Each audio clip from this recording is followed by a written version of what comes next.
Hello and welcome. Coming to you pre-recorded from wherever I feel like. I'm here to talk to you about cultivating sustainable creativity through work-life balance. I want to know how we can be more creative more often. My name is Hannah, and I'm a creative entrepreneur who helps creative entrepreneurs with sales strategies. To me, cultivating creativity looks like sustainable schedules, practice, consistency, and all of that good stuff. It also looks like learning in the face of what holds us back. I believe everyone struggles with their inner saboteurs at one point in time or another, and I believe we carry these saboteurs without knowing how or why they are holding us back, sometimes completely unaware that they even are holding us back. I'm dealing with procrastinating, perfectionism, and overthinking, and a whole lot more. In the past, this has led me to push myself past my boundaries and personal limits at work in order to feel like a valuable member of my team. This is something I believe we can change when we make space to grow through our downfalls by finding the gift within us. Our setbacks become our superpowers to bridge the gap for people who fill the spaces where we lack. We can achieve a professional standard that is inclusive for everybody. We are in an era of transition towards inclusivity, and it's a beautiful thing to watch. However, it hasn't been that way for all of us. We are in an era of transition towards inclusivity, and it's a beautiful thing to watch. However, it hasn't been that way for all of us, and we still hold on to tendencies and biases that tend to hold us back. This is something we can change, especially when one entrepreneur looks inward towards themselves and perpetuates those same values towards their community and anybody or any employees they pay forward to in the future. As an entrepreneur, it's my mission to move the meter towards inclusivity by getting in touch with my values and sharing them with you. I get in touch with my values by practicing my hand at creative outlets to develop a sustainable and consistent approach that supports my needs as a creative entrepreneur. And a side note for anybody catching this on YouTube, I have two versions of the show. There's the YouTube version and then there's the podcast version. I have my scripts because this was originally a podcast. I just figured why not record it and like the video version and then upload to YouTube as well. You will probably never see my eyes, and I'm just playing the game here to drive traffic towards my podcast. So I will never be memorizing a script. I will probably always be like this. If that bothers you, find another channel. But if you're looking for something you can chime into and listen to, and maybe you don't have to pay too much attention while you're maybe writing documents in another tab or something like that, this is the show for you. Please keep listening for today's topic and a short pitch at the end where I will tell you about my business on social media, CoFellow. If you would like to share something with me, Anchor allows you to upload a voice note, and I would love to include that in my next episode. Thank you for being with me, and I hope you enjoy today's topic. Hello and welcome. Today I want to tell you about my marketing course and why you should care.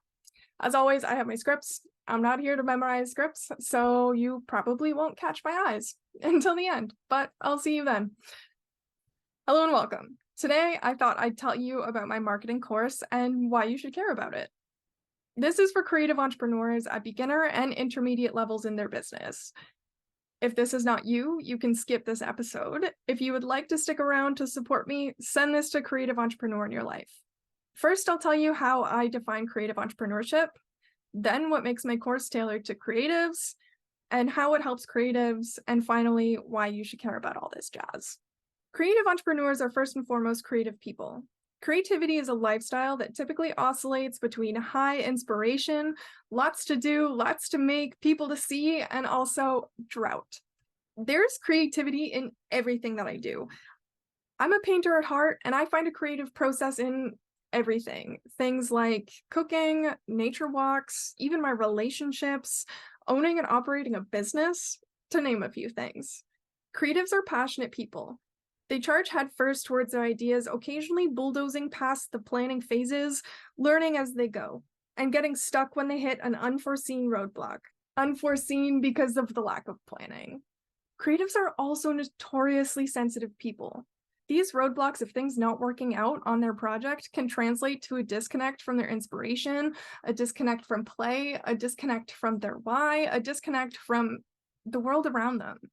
Sadness for failing, creative drought, blocks, and worst of all, giving up in fear of not being good. Entrepreneurship is a creative practice. You're in charge of creating a story with a message that appeals to people and helps them in some way.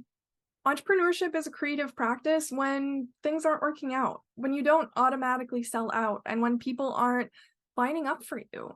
You have to get creative. What is going to make them listen? What is going to make them talk about it? What is going to make them consider working with you? Before they even buy from you, they have to consider it. Entrepreneurship is a creative practice because you're in charge of creating a story with a message that appeals to people and helps them in some way. A creative entrepreneur can be an artist selling their art, a business owner manufacturing supplies and appealing to new demographics, and a service provider taking their own spin on tried and true methods, like yours truly. Creatives and entrepreneurs have one thing in common. They're both innovators, taking two existing ideas and molding them together to become one new thing. The reason I help creative entrepreneurs is, first of all, because I am one, and secondly, they're the builders of our economy, bringing life, newness, passion, positivity, and change to a global marketplace thanks to the internet. Now I'll tell you what makes this course tailored to entrepreneurs and how it helps them. I created this course with these people in mind for many reasons, some very personal and others more superficial. But more importantly than my reasons, I'd like to tell you how I intend to help.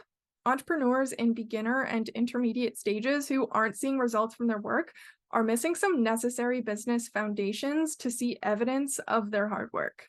When they're not seeing the evidence, they start to scramble and create new goals in the wrong places to try and fix it. Some creatives struggle with shiny object syndrome, implementing new strategies left and right at the whim of the ads on their socials. Others focus too heavily on vanity metrics, thinking likes and follows automatically translate to sales. Others feel sales anxiety, where they feel proposing an offer is pushy or sleazy, and others lack a sales strategy entirely.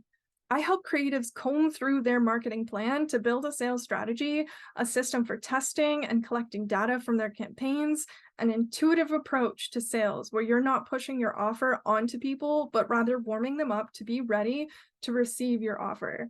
And lastly, but not limiting, I help creatives build a sales strategy that feels authentic, where you're using your brand to tell your story so that you can help people. I don't mean like I'm going to help you air your skeletons in your closet to hope your customers agree and have the same experience as you. I guarantee you that out of all the customers of Walmart, all of them don't agree with their CEO's values. What I will teach you to do is to appeal to people by understanding their experience with you. I'll do this by showing you how to tailor your message to your customers' phases. You'll learn how to use your experience and perhaps some personal anecdotes to propose the question of the problem you're solving. When you make people aware, they move into the phase of consideration, where you propose your area of expertise with more information and added value by telling your customer how you will meet their desires, including the desires they are less willing to share with you. You'll close them with a pitch that proposes the cost of a missed opportunity or proposes the opportunity of a transformation when they engage with your offer. You will learn how to build a business that's guided by your values and helps people. I want you to break free from feast and famine so that you can do what you love because you love it, not from a place of obligation. I've tailored this course specifically for you, my dear creatives, so that you have an option to learn how to market yourself. I don't want you to dim your creative spark to blend in with the masses by using a strategy by some guy who claims to know business but knows nothing about your experience. Your tender care and attention to detail to bring to life something from nothing, making you the best fit for business ownership. Your deep personal ties to the craft you're mastering. The same attention to detail, sensitivity, and craftiness that stops you from taking any old strategy from any old guy if it doesn't align with your values. I love that about you. And it's also the same craftiness that stops you from seeking expert advice because you know you can manage yourself, which is why I built my course to help you develop your strategy without feeling restricted to the way it's always been done, so that you can have your creative freedom and a strategy that allows you space to step back for a while or to hire someone and train them when it's feasible, so that you know who to hire, so that you know how to train. Why should you care that I have this course? Well, really, you shouldn't. Not unless you felt I was speaking to you at any point throughout this episode and episodes of the past. If you do care, I hope it's because you're ready to roll up your sleeves, get dirty with your business, and answer the hard questions you have about how this is all supposed to work. I do hope you consider this course as an option for you to free yourself from obligation and to lead your life by your design. There are many perks to being an entrepreneur. There are setbacks too. This is a lot of hard work mentally and physically. You can spend hours, days, and even weeks building a campaign and see nothing from it. You can also choose to go to the museum at noon on a Tuesday to avoid the crowds and see much more financial flexibility than the structure of a 9 to 5. You're betting on yourself and also taking a risk, and that's beautiful. You are the one who drives you to get things done, which also asks you to know what needs to be done and to make the choice to do it. You shouldn't care because I told you to. You should care because you want to. And this episode is coming to a close, and it's been much more course and business heavy lately than my episodes of the past. Any creatives on the line who are not business owners, I hope this plants a seed for you to start thinking about it, or maybe even taking small steps towards entrepreneurship. Entrepreneurship will continue to be a theme throughout this show, but we will continue to discuss a broad spectrum of sustainable creativity moving forward. I also want to tell you, I have plenty of ideas for the evolution of this podcast. I took a small hiatus, okay, too long of a hiatus, from posting to any of my platforms so that I could put my focus towards creating this course. I'm so proud of myself for having it finished. It really was a lot of work. It took every single ounce of creative energy that I had in me, but I am so proud of myself, and it is so rewarding to have it finished. And I do hope you find it and you find value from it and you love it. And if you check it out, please give me some feedback. Please let me know what you think. If you found something that really, really landed with you, please tell me. And if you find something that really, really didn't land, or you found it less than correct, please also tell me. I would love to know. A lot has gone into this, a lot of research. I've been working in this industry for around 7 years now, which is insane.